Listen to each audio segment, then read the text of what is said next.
संपर्क नंबर है, उस नंबर पर फोन लगाकर लोग ऐसा कहते हैं कि विश्व में संत रामपाल ही जगत गुरु हैं और वही परमात्मा के अवतार हैं। कहे भली माने बुरी, और यही परीक्षा नीच आदमी की यही परीक्षा होती है। क्या होती है? तो उसके भले की कहेंगे तो उसको हानि करता है। कबीर साहब कहते हैं कि साच कहो तो जग नहीं माने। लीला के बारे में तुम जानते नहीं हो, शरण में चले जाओ तो बहुत सारे ऐसे मूर्ख भी लोग हैं जो यहाँ फोन करके ऐसा यदि उसका मार्ग गलत है तो आज भी ठीक किया जा सकता है उसको।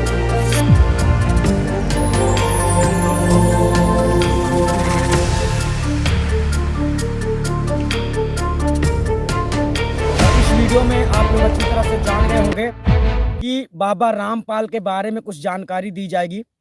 सबसे पहले तो हम ये बतला देना चाहते हैं कि आदि अनादि मुक्ति पंथ का ऐसा रूल नहीं है साथियों कि किसी भी आदमी के ऊपर पर्सनल रूप से वीडियो बनाया जाए। तो यहाँ पर वर्तमान में क्या हुआ है कि एक नियम लागू हुआ है, जो नियम से ये होता है कि आप लोगों का जो सवाल होता है उसी के ऊपर जवाब चलता है। ऐसा पहले से होता आया है। ऐसा कोई मतलब व्यक्ति संसार में है नहीं जिसके मतलब ज्ञान को सदगुरु कबीर साहब ने खंडन नहीं किया है। अर्थात इस संसार में लोग जो मनमानी तरीके से ज्ञान दे रहे हैं, उस मनमानी तरीके से सदगुरु कबीर साहब ने आप सब लोगों को निकाला है। यानी आप लोगों को शायद पता ना हो कि रामपाल ने क्या ज्ञान दिया है, और इसी वजह से शायद संसार के बहुत सारे भक्त लोग जो है तो रामपाल को परमात्मा भी स्वीकार करते हैं, परमात्मा का अवतार भी स्वीकार करते हैं, जगत गुरु स्वीकार करते हैं, है ना, विश्व का श्रेष्ठ संत भी स्वीकार करते हैं। ऐसा बहुत सारे लोगों के मन में डाउट हो रहा है, क्योंकि हमें ऐसा देखने में आ रहा है कि वर्तमान में भी बहुत सारे ऐसे लोग हैं जो आदि अनादि मुक्ति पंथ का जो नंबर है, हेल्पलाइन नंबर है, संपर्क नंबर है, उस नंबर पर फोन लगाकर लोग ऐसा कहते हैं कि विश्व में संत रामपाल ही जगत गुरु हैं और वही परमात्मा के अवतार हैं। उनकी लीला के बारे में तुम जानते नहीं हो, उनकी शरण में चले जाओ तो मुक्ति मिल जाएगी। बहुत सारे ऐसे मूर्ख भी लोग हैं जो यहाँ फोन करके ऐसा बोलते हैं। गरीब साध सब नेक हैं, आप अपनी ठोरे, जो सतलोक ले जाएंगे वो साधु कोई और। साधु संत भक्त परमात्मा के लिए ही प्रयत्नशील होते हैं। जो भक्त हैं उनको भी भगवान की तलाश है, इसलिए वो किसी गुरु के पास गए हैं। और गुरु जो पद पे प्राप्त बैठा है वो भी तो भगवान के लिए ही घर से निकला है, उसने प्रयत्न प्रारंभ किए हैं तो परमात्मा के लिए किए हैं। आज ठीक है वो गुरु पद पर बैठ गया और बहुत से यशस्वी हो गए हैं, तो उसने पुनः विचार करना पड़ेगा, क्योंकि उसको परमात्मा की आवश्यकता है।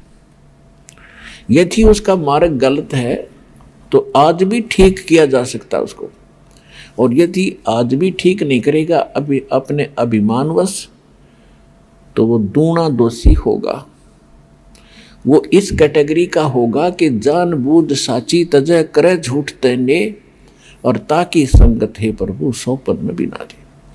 वो कृतघ्नी व्यक्ति होगा, चाहे वैसे गुरु बना बैठा है, जिसको ये पता लग गया तेरा ज्ञान गलत, तेरा नाम गलत, तेरी साधना गलत, और वो फिर भी हार मानने को स्वीकार तैयार नहीं है, यानी फिर भी ये नहीं कहता अपने शिष्यों को कि अभी मेरा मार्ग गलत है, तो वो कृतघ्नी प्राणी बताया है। उसके विषय में कहा है कि जानबूझ साची तजय और करे झूठ तने, और ताकि संगत है प्रभु सौपन में भी नहीं थे। इसे नालायक आदमी की तो सौपने में भी भेंट नहीं होनी चाहिए इसके साथ। और जो उनके फंसे बैठे हैं भोली श्रद्धालु, अब उन्होंने स्वयं सोचना पड़ेगा। अगर वो गुरु होगा और भगवान की खोज में होगा तो पहले वो कहेगा अपने शिष्यों को, क्योंकि जो दास ज्ञान देता है सबसे पहले खटक उन गुरुओं को लगती है क्योंकि उनके विषय में बोला जा रहा है कि उसका ज्ञान गलत, राधा स्वामी पंथ का ज्ञान गलत, उनके नाम गलत, उनकी साधना गलत।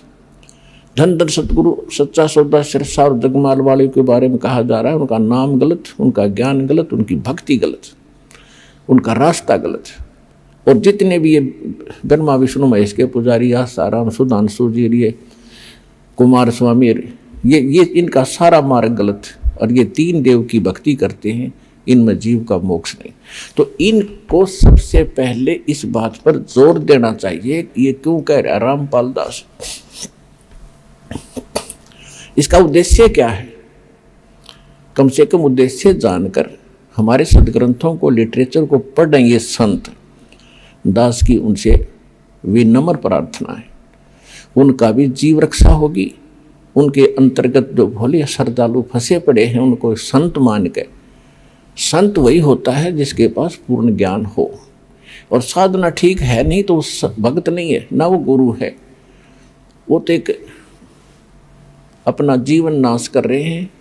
तो उनसे दास उनके हित के लिए कह रहा है। जैसे कोई रास्ते में जा रहा है और काफ़ी लंबे सफ़र पर पहुंच गया और वहाँ उसको कोई टोक रहा है, कहाँ जा रहे हो भाई, तो उस स्थान का नाम बताते हैं और वहाँ कोई व्यक्ति खड़ा है, वो कहता है ये रास्ता ठीक नहीं है आपका, आप बहुत गलत जा रहे हो। तो उस व्यक्ति को क्या करना चाहिए, 1 2 4 और से सलाह लेनी चाहिए, भी सचमुच मैं जा रहा हूँ, ये मार्ग ठीक है कि नहीं। और उसके साथ झगड़ने लग जा कि तू क्यों बोल रहा है मेरे मार्ग को गलत, तूने कैसे बता दिया गलत। तो ये बुद्धिमान का काम नहीं, ये तो महान नीच व्यक्ति करता है ऐसा व्यवहार। कोई कहता है भी तेरा रास्ता ठीक नहीं, तो उसने धन्यवाद करना चाहिए उसका और सोचना चाहिए भी बता कैसे गलत जा रहा हूँ, मेरा विश्वास दृढ़ कर कि मैं गलत जा रहा हूँ। तो और नहीं तो मैप हमारे पास है, उस नक्शे को, उस मानचित्र को सामने धर ले और भाई तू यहाँ खड़ा है, ये एक शहर है और आप जा रहे हो दिल्ली और आप इशार से चल के आगे सिरसा, ये सिरसा यहाँ पर है और दिल्ली इधर है, तेरा मार्ग इसलिए गलत है। तो फिर उसने पुनर्विचार करना चाहिए। तो हमारे जो सदग्रंथ हैं ये हमारा मानचित्र है, ये हमारा गाइड है।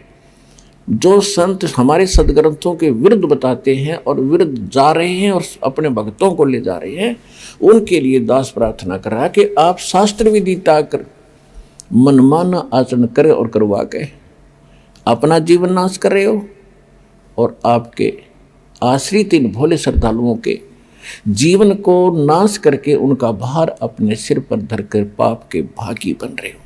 दास उनको इतना सतर्क करना चाहता है कि कुछ संभलो और विचार करो।